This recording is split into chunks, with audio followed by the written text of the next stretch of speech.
Hola, ¿qué tal? Mi nombre es Luis Daniel Vera y nuevamente te doy la bienvenida a este canal de Ingeniería Química, donde estaré subiendo contenido relacionado con técnicas de solución de problemas y algunos otros tópicos selectos.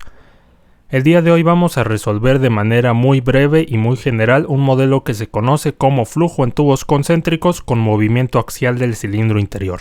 Entonces, nada más como comentario, de manera muy rápida también, comentar, una descripción más detallada tanto de la metodología como de los procedimientos que vamos a llevar a cabo aquí, la puedes encontrar en mi curso Modelos Básicos en Transferencia de Cantidad de Movimiento, el cual está disponible en la plataforma de IQ Virtual. Te dejaré el enlace en la descripción por si te llama la atención y bueno, eso es lo que tenía que decir. Ahora bien, este video lo hice básicamente porque el fin de semana me enteré que se murió Robert Byron Beer, del cual, como probablemente sepas, fue un pionero de la ingeniería química y uno de sus trabajos más conocidos pues es una coautoría, en el libro Fenómenos de Transporte, que si no has llevado la materia, créeme, lo verás en algún momento y te acordarás mucho de este señor. Entonces, presionaremos nuestra respectiva F a este gran personaje que aportó ideas bastante valiosas a la profesión. Entonces, habiendo dicho eso, vamos a pasar al modelo, que básicamente es un dispositivo a través del cual pasa una varilla, la cual es el cilindro gris que puedes observar ahí, y el dispositivo sería lo que contempla lo azul, En este sentido, la presión es la misma en ambos extremos y me dice el flujo es en estado estacionario, los cilindros son coaxiales y la varilla se mueve a una velocidad V mayúscula. Entonces, para que me agarres más la onda con lo de la varilla, vamos a ver cómo se desplaza a través del sistema. Entonces, en un tiempo inicial se comienza a insertar, va pasando a través del sistema hasta que llega un momento en el que cubre por completo el dispositivo, En ese sentido se va a mover continuamente a una velocidad V mayúscula y se vería más o menos así. Entonces lo que decimos es: la varilla sigue pasando a través del dispositivo, Ahora simplemente lo hace de manera constante a esta velocidad V mayúscula, Entonces eso es lo importante que quiero que te lleves del modelo. Ahora bien, en fenómenos generalmente se toma una región de interés. En nuestro caso, la región de interés va a ser esta. Entonces vamos a ampliarla un poco para que pueda hablarte acerca de las dimensiones del modelo, Lo primero que debes saber es que estos son cilindros. O sea, aunque se vea un rectángulo ahí, pues no podría decir que pasa por una rendija y la varilla es cuadrada, a menos que me lo indicaran, pero no lo hacen. Entonces, lo que vamos a usar es un sistema cilíndrico, Entonces, para hablar acerca de los radios, necesito trazar mi eje, y el primero que puedes observar aquí en el centro, esta pequeña flecha, me va a indicar el primer radio crítico para mis distribuciones, el cual sería el radio exterior de la varilla, el cual se conoce como KR, Kappa R, que es la letra griega, Y por otra parte, el otro radio que me interesará, en este caso sería el radio interior del dispositivo, el cual voy a denotar simplemente como R mayúscula. Entonces, ya que tenemos las dimensiones críticas para este modelo, pues vamos a ver qué es lo que sigue, Evidentemente, como en los otros videos del canal, vamos a usar una estrategia. Lo que quiero mencionar aquí y que es muy importante es que no siempre vas a seguir estos pasos. Entonces esto no es una receta, simplemente para el modelo será lo más apropiado. Entonces lo primero que vamos a usar son las ecuaciones de variación. Después analizaremos las condiciones límite. Obtendremos una expresión para tau, para el esfuerzo cortante, integraremos el balance, obtendremos los perfiles y le daremos una interpretación gráfica a lo que hicimos. Bueno, entonces vamos a poner la ecuación de continuidad, la cual se ve más o menos así, Entonces, lo único que hay que hacer aquí es tachar términos y llegar a una expresión final. Entonces, el primer término que voy a quitar es este, simple y sencillamente por dos cosas. Primero, estamos en estado estacionario. Segundo, el dispositivo está lleno de un líquido a través del cual pasa la varilla, En este sentido, la mayoría de líquidos, la gran mayoría, se les considera como incompresibles. Eso habla de una densidad constante, a menos que se indique lo contrario, y en este caso no me indicaron nada. Entonces, no hay problema, lo considero incompresible, por lo tanto la densidad es constante y su derivada con respecto al tiempo evidentemente va a dar 0. Ahora, si bien observaste la figura, vimos que El cilindro, esta varilla, se movía en la dirección Z, por lo tanto no voy a considerar la dirección R y menos voy a considerar la dirección θ, ¿no? Eso me diría que hay una velocidad angular, o sea que el cilindro gira, lo cual no está pasando, ¿no? O no me lo están diciendo. Entonces, mi expresión final de la ecuación de continuidad sería la siguiente. Por lo mismo que acabo de mencionar del fluido incompresible, puedo sacar la densidad como una constante y pasarla dividiendo. Entonces, en pocas palabras, esta ecuación que tenemos acá me dice que la velocidad es constante, es continua en el eje Z. Esa es la razón por la cual al derivarla me da 0. Tú sabes que la derivada de una constante es igual a 0. ¿Quién es la constante aquí? La velocidad en z. Entonces, lo que me quiere decir esto es que a lo largo del dispositivo, por decirlo de alguna manera, de mi región de interés, la velocidad en z va a ser constante. Ahora, eso no quiere decir que sea constante en la dirección r, solo en la dirección z.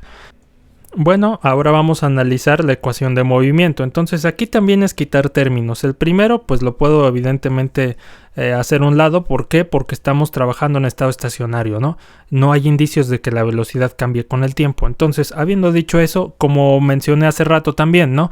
Velocidad en R no, velocidad en θ no. Tenemos velocidad en Z, pero ¿qué crees? Este también lo voy a quitar porque la ecuación de continuidad me dijo que la velocidad en Z es continua. Entonces ahí está. Ahora el término de la presión también lo voy a quitar porque dijimos que en ambos extremos del dispositivo la presión era la misma. Entonces llegamos a una de las partes que generan más confusión en este tipo de metodologías y estamos hablando del esfuerzo cortante. Como bien sabes, tiene dos componentes, ¿no? La dirección perpendicular y la dirección del flujo. En este caso la del flujo es Z y por eso tengo tau RZ, tau θz, tau ZZ, ¿no? Entonces aquí en la mayoría de sistemas pues tienes dos opciones, ¿no? O esto es en R o esto es en θ, ¿no? Para que sea cortante. En este sentido es más lógico pensar que va a darse en R y no en θ. Ahora el esfuerzo normal también lo voy a despreciar en este caso y la parte de la gravedad no creo que me afecte mucho y de hecho sería en R porque si te das cuenta R es la perpendicular, pero si lo analizas bien el sistema está lleno de líquido y la varilla está pasando ahí. En ese sentido no hay mucho como que jalar hacia abajo, ¿no? Entonces bueno, mi balance, mi ecuación de movimiento se vería más o menos así. De lo cual el menos 1 entre R lo puedo pasar multiplicando del otro lado y me va a dar igual a 0. ¿Y qué crees? Que también el dr que está ahí dividiendo lo puedo pasar multiplicando y se va a hacer 0. Por lo tanto, este es mi balance de cantidad de movimiento. Es un poco extraño, ¿no? Pero bueno, este es el punto hasta ahorita donde vamos y ahora sí vamos a analizar las condiciones límite para ver que no podemos proceder todavía.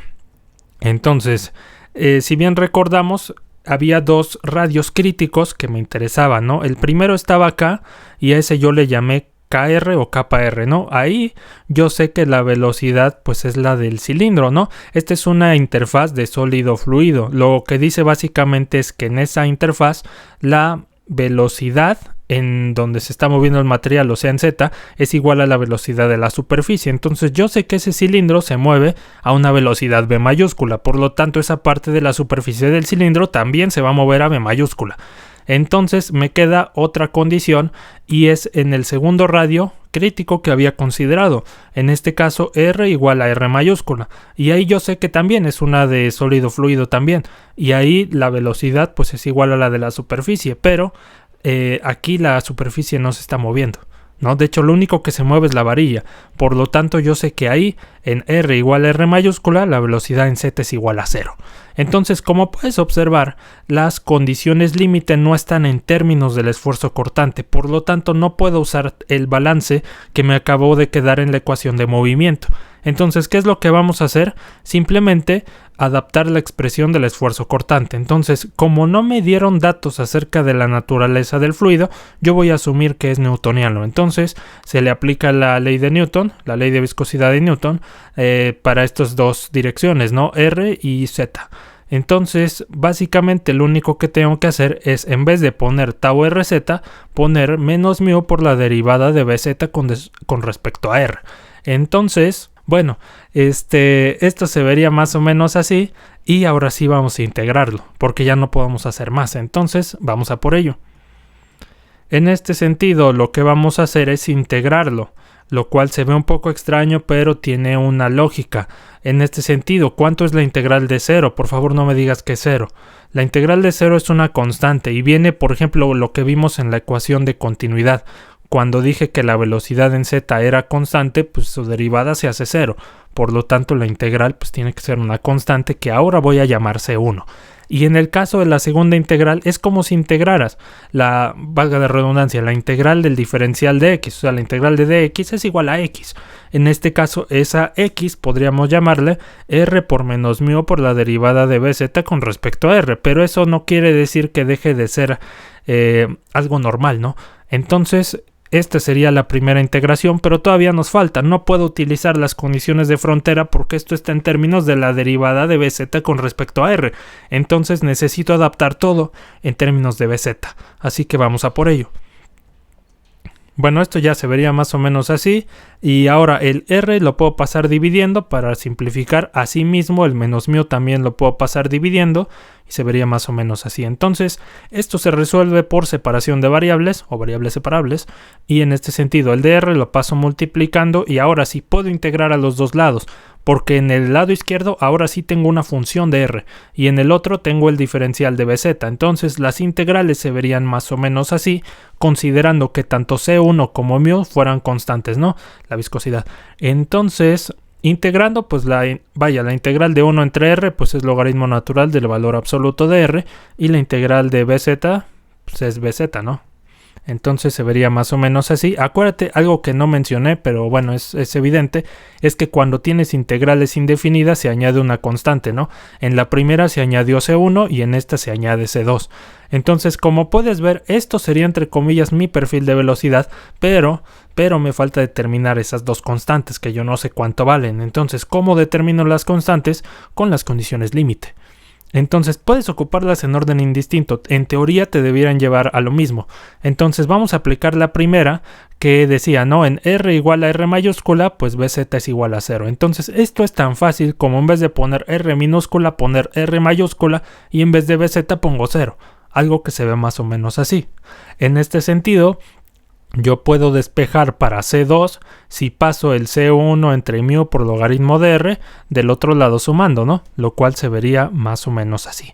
Entonces ya despejamos C2 con la primera condición y en ese sentido también puedo hacerlo con la otra, ¿no? Entonces yo sé que cuando r es igual a kr o kr, la velocidad en z es igual a v mayúscula, que era la de la superficie del cilindro que sí se mueve.